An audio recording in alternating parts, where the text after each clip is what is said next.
अस्सलाम वालेकुम my dear students. I hope आप सब बिल्कुल ठीक होंगे। जैसा कि आपको मालूम है कि हम एमडी के का टॉपिक नंबर 4 है वेव्स एंड ऑसिलेशन। उसमें सिंपल हार्मोनिक मोशन का टॉपिक है, उसके एमसीक्यूज को हम डील कर रहे हैं। तो बच्चे, आज के वीडियो लेक्चर में मेरे पास 4 क्वेश्चंस हैं जिनको यहाँ पे डील करेंगे। पहला क्वेश्चन है which one is the correct graph between acceleration and displacement for simple harmonic motion.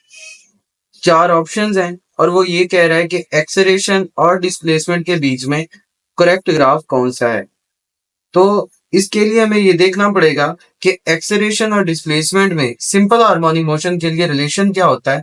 और हम सबको पता है एक्सेलरेशन जो है वो डिस्प्लेसमेंट के डायरेक्टली प्रोपोर्शनल होता है, but always towards the mean position होता है, इसलिए उसके साथ नेगेटिव आता है। अब देखो, इसमें अगर एक वैल्यू को देखो, एक वेरिएबल को देखो तो वो पॉजिटिव है और दूसरा वेरिएबल नेगेटिव है। इसका मतलब ये है कि हमारे पास जो ग्राफ है वो ऐसी जगह पर बनेगा कि जहां पर अगर x की वैल्यू पॉजिटिव है तो y की वैल्यू फिर नेगेटिव होगी, और अगर y की वैल्यू पॉजिटिव है तो फिर x की वैल्यू नेगेटिव होगी। और ऐसा हमारे पास दो ही क्वाड्रेंट्स में हो रहा होता है, एक हमारे पास सेकंड है और दूसरा हमारे पास फोर्थ है। तो फिर हमारा ग्राफ जो है वो सेकंड और फोर्थ क्वाड्रेंट में बनेगा, और बनेगा वो स्ट्रेट लाइन, क्योंकि देखें एक्सेलरेशन और डिस्प्लेसमेंट जो है ये एक दूसरे के डायरेक्टली प्रोपोर्शनल है और दोनों की पावर क्या है, 1 1 है। तो दोनों की पावर 1 1 है, तो ग्राफ देखो क्या बना है, स्ट्रेट लाइन ओरिजिन से पास कर रहा है क्योंकि इसमें कोई कांस्टेंट ऐड नहीं हो रहा, और ये दूसरे और चौथे क्वाड्रेंट में बन रहा है। तो हमारे पास जो यहाँ पे सबसे सूटेबल आंसर वो यही है, बी वाला। बाकी देखें तो ये एक स्ट्रेट लाइन थी, लेकिन ये देखें कि ये पहले और तीसरे क्वाड्रेंट में है जहाँ पे दोनों साइन क्या होंगे, सेम होंगे, या तो दोनों पॉजिटिव है या फिर दोनों नेगेटिव। तो ये हमारा आंसर नहीं हो सकता। नेक्स्ट बच्चे, हमारे पास दूसरा क्वेश्चन है, the distance covered by a body in one complete vibration is 20 centimetre. What is the amplitude of the body. यानी वो ये कहता है कि एक बॉडी का कंप्लीट वाइब्रेशन का जो हमारे पास डिस्टेंस है वो 20 सेंटीमीटर है, तो उसका एम्पलीट्यूड कितना होगा। तो देखें, एक वाइब्रेशन में 4 एम्पलीट्यूड आते हैं। उसकी रीजन है, फर्ज करें ये हमारे पास एक पेंडुलम है, अगर मैं इसको इधर ले जाऊं एक्सट्रीम पोजीशन पे और यहां से ले जाकर इसको छोड़ दूं तो क्या करेगा, ये ऐसे ऑसिलेट करेगा। अब ये यहां से मीन पे आएगा, मीन से इस एक्सट्रीम पे जाएगा, फिर वो मीन पे आएगा और फिर वो ये यहाँ पर दोबारा उसी जगह पर आ जाएगा जहां से इसने स्टार्ट किया था। इसका ये जो मैक्सिमम यहाँ पे डिस्टेंस कवर्ड होगा वो एम्पलीट्यूड के बराबर होगा। तो एक कंप्लीट वाइब्रेशन के अंदर हमारे पास 4 एम्पलीट्यूड होते हैं। एक यहां से इधर आया 1, इधर से इधर गया 2, फिर वापस आया 3 और फिर इधर आया 4।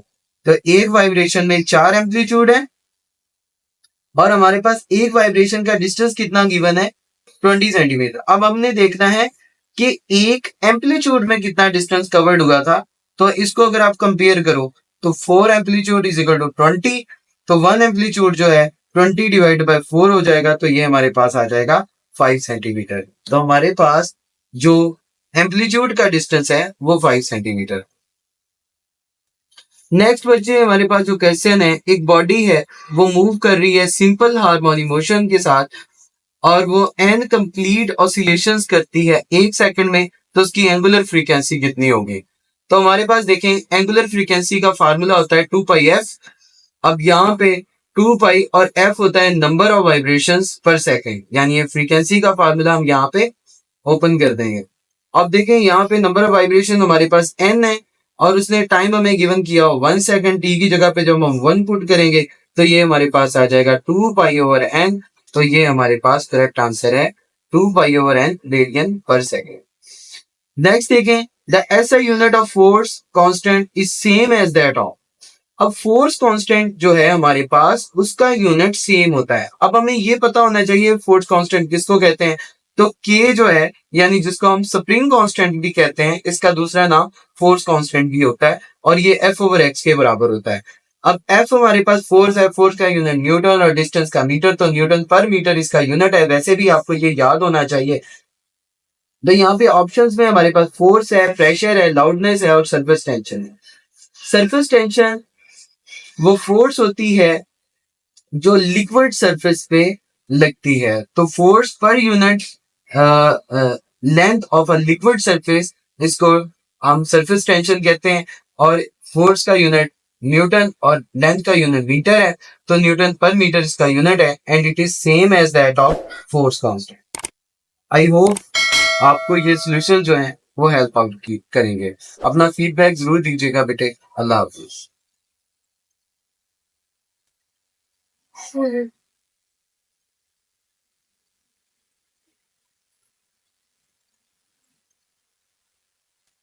नहीं